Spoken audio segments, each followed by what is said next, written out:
What's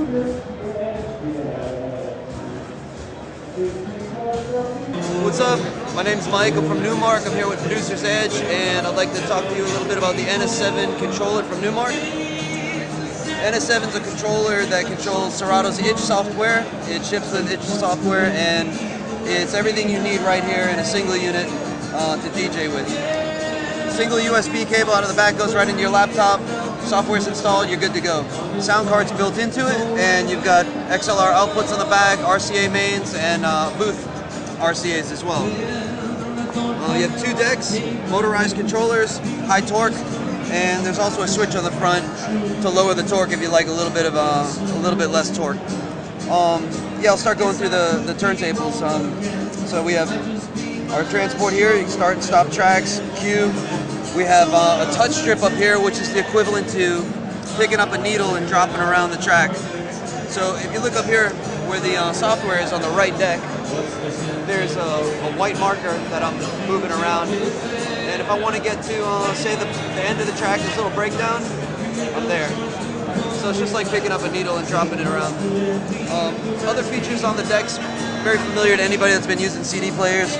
You got your pitch bend, pitch control, then you got your bend buttons for nudging, and you've got 3 pitch ranges, 8, 16, and 50%, key lock on and off. Got a reverse motor option, and a bleep, so you can reverse the audio but keep the track moving forward. Your start and stop brake adjustments, and you can stop the motor and still DJ. So if you want to use this to like nudge tracks or pull them back to keep your mix tight. These buttons here just go to the next and previous track in your crate.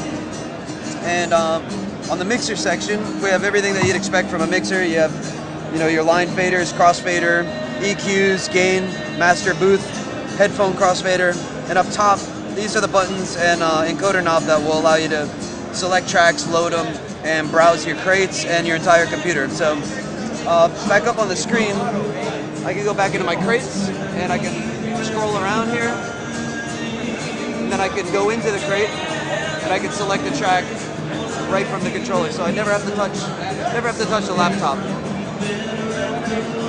So I'll go ahead and one important thing I'm sure you want to know is how's the latency, how's the feel? It feels perfect. So I'll do some cuts.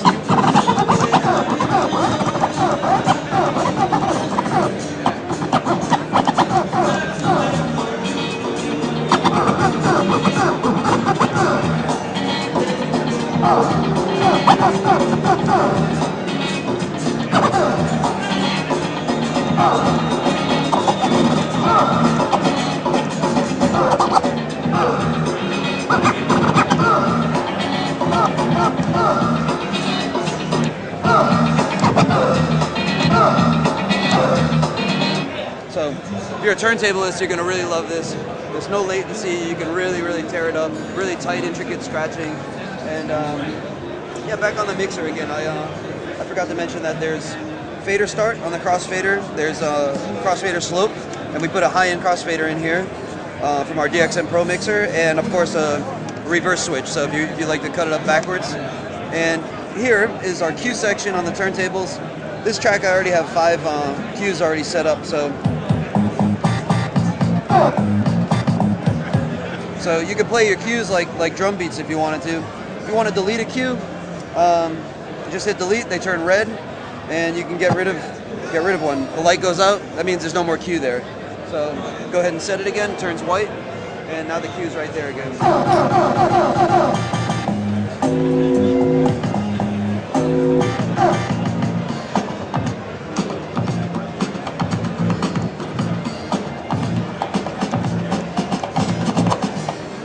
So,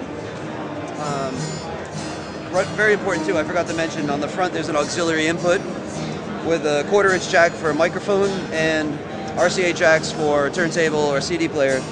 You could actually send the auxiliary input to the crossfader, so if you had a turntable set up, you could use this crossfader to scratch or mix in a track. While that track's playing, you could then pull the USB cable out. Next guy comes up with his laptop, he plugs in, now he's ready to go. So we've solved the problem with having multiple DJs on one controller. Ships with a laptop stand, and the laptop stand just sits right in these brackets on the back. And forgot to show you the loops. Let me load up a couple I'll just use the track that's in here right now. This one right here. So it's got the BPM of the track, so what I can do is go ahead and make an auto loop. So I just grabbed the 2-bar auto loop. Now I can trim it down to 1 bar, open it up to 4 bars, 8 bars, back to 2 bars. I can even get tighter. So I'll grab another 2-bar loop and I'll do this cool little trick to sort of create a really dramatic breakdown.